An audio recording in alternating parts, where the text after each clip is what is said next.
y que no se cansen de ser buenos.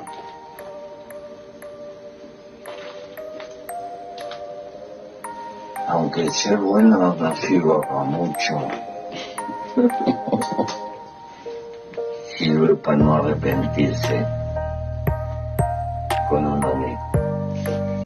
Ser bueno sirve para no arrepentirse de uno mismo, dice el Pepe Mujica, quien falleció hoy a los 89 años. Y tantas frases más que andan dando vueltas que nos dejaban porque había un pensamiento muy filosófico en él que te ayudaba a pensar, sin dudas. Y yo pensaba ahora hacer un repaso por todas las repercusiones de América Latina, de los líderes, pero prefiero hacer algunos comentarios sobre lo que escuché que se dijo del Pepe Mujica y un poco para eso, para reflexionar, para pensar. Creo que de alguna manera nos invitaba a esa idea a partir de su forma de vida, ¿no? Entre otras cosas. Uno entra a las redes sociales y se va a encontrar con un montón de intervenciones por todos lados, fotos, todo el mundo tenía una foto con Pepe Mujica en su chacra, símbolo de la sencillez, de una forma de hacer política, de haber elegido ese lugar cuando fue electo presidente para seguir viviendo allí. ¿Sí? No mudarse, no cambiar la vida por hacer política, no empezar a tener otros consumos. Ese fue todo un legado, todo un mensaje, ¿no? La política de la austeridad, de la sencillez de los que hacen política sobre todas las cosas.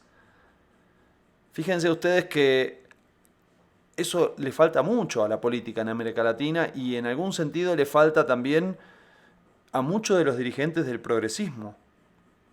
Creo que algo de eso empezó a cambiar en México y podríamos decir, tal vez no la principal, por supuesto no la única, pero es una de las claves del éxito de Andrés Manuel López Obrador en primera instancia y de Claudia Sheinbaum después, cuando decidió cerrar la lujosa casa presidencial que tenía en ese entonces el mandatario de México, que le correspondía al mandatario de México. Él se mudó a la casa de gobierno, al palacio de gobierno, y ahora Claudia Sheinbaum siguió el mismo camino, pero además inició un fuerte cuestionamiento interno con una carta que envió a Morena, al partido que gobierna hoy, el partido de ella, muy crítico con varios de los propios dirigentes de su partido, con actitudes que tienen que ver con tener helicópteros, guardaespaldas, nada, ostentar dinero, ostentar poder.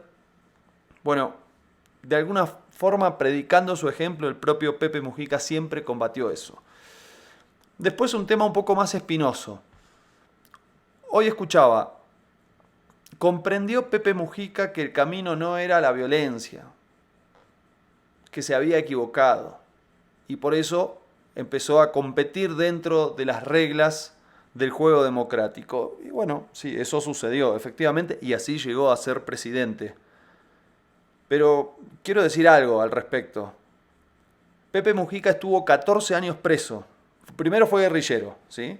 Es decir, tomó las armas para derrotar un sistema, como lo hizo Fidel Castro y los guerrilleros en Cuba y como lo hicieron tantos en tantos lugares de América Latina.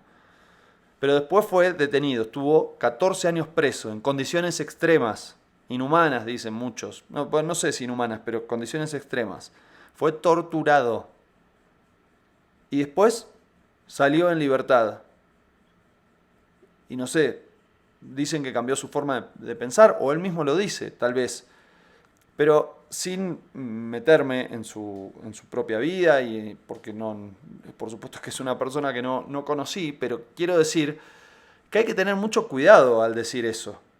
Porque se entiende, ¿no? 14 años preso, torturado, y cambió su forma de pensar.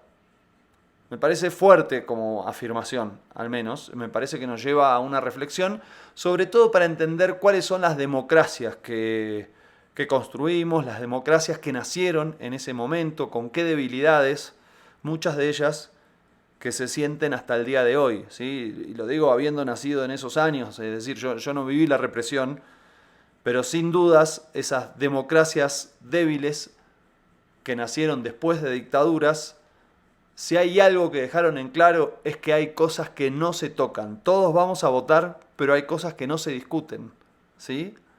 Y en ese hecho reside buena parte de los problemas que tenemos actualmente y de la enorme insatisfacción que tiene buena parte de las poblaciones de nuestros países que sienten que esa democracia no les soluciona los problemas. Seguramente en parte será por esos temas, esos asuntos que la democracia no alcanza y no puede discutir. Fíjense ustedes, hay un cambio significativo, no voy a decir que es lo mismo, ¿no? Por supuesto, porque hay algo que creo que es trascendental, fundamental, central para nuestra vida, que es que hoy prácticamente no tenemos desaparecidos, no tenemos torturas, no tenemos, o sea, a nivel sistemático, digo, puede haber casos, ¿eh? No hay terrorismo de Estado, pero, vuelvo a insistir, hay una democracia que no resuelve los problemas de fondo y ahí reside buena parte de la insatisfacción de nuestras poblaciones con el sistema democrático, y eso es lo que refleja cierta desafección. Lo estamos viendo en las últimas elecciones que hay ahora estas semanas, donde buena parte de la población ni siquiera va a votar. Después escuché también que qué bueno que Pepe Mujica no predicaba la venganza, ¿sí? Y que no impulsó los juicios, los castigos. Yo realmente no me voy a meter en el tema, no voy a opinar de lo que decía Pepe Mujica, no, tampoco profundicé sobre eso, pero sí quiero decir algo con respecto a la importancia del ejercicio colectivo de la memoria y del juicio y del castigo y de la verdad. Sin verdad, sin memoria, es obvio que un país está condenado a repetir sus tragedias. Y lo digo viniendo de Argentina, de un país que juzgó a sus militares, que después los indultó, pero que después los volvió a juzgar y muchos de ellos terminaron sus días en la cárcel, gracias fundamentalmente a los organismos de derechos humanos y a una población que nunca dejó de luchar para que esto sucediera. Y yo creo que esa es una base indispensable como punto de partida para construir una sociedad mejor.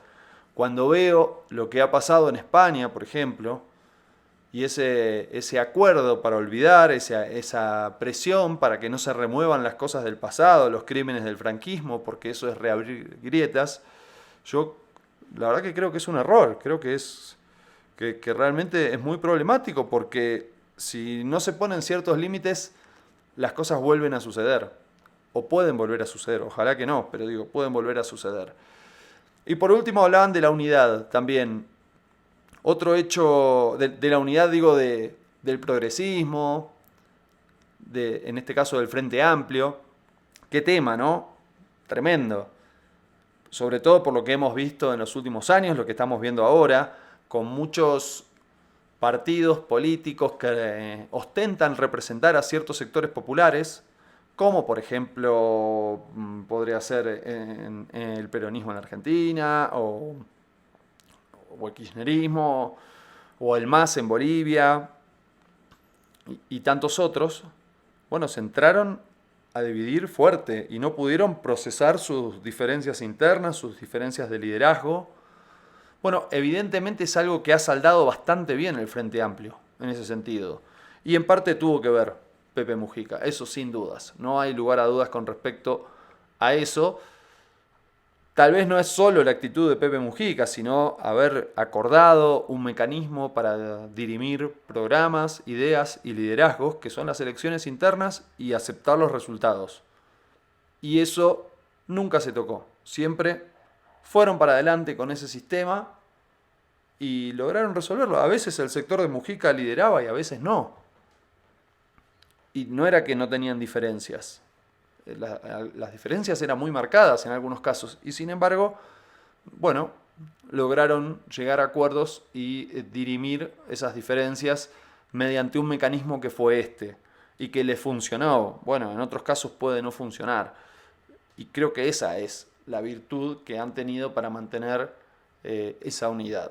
Así que bueno, quería decir esas palabras en este momento triste. Queda ese liderazgo, esa representación que tiene Pepe Mujica hacia adentro del progresismo internacional, no solamente en América Latina, también en España y en muchos lugares del mundo. Ha quedado cierta, bueno, nada, ciertas ideas o cierta noción del Pepe Mujica a partir de su sencillez y de la profundidad de sus palabras, además de su gestión. Creo que se conoce menos la gestión y las cosas que ha hecho, hay hechos relevantes, pero creo que sobre todo lo que resuena es eso, el hombre viviendo en la chacra, no cambiando por haber sido presidente y llegando a una instancia en la cual hablar con él era profundizar sobre las cosas más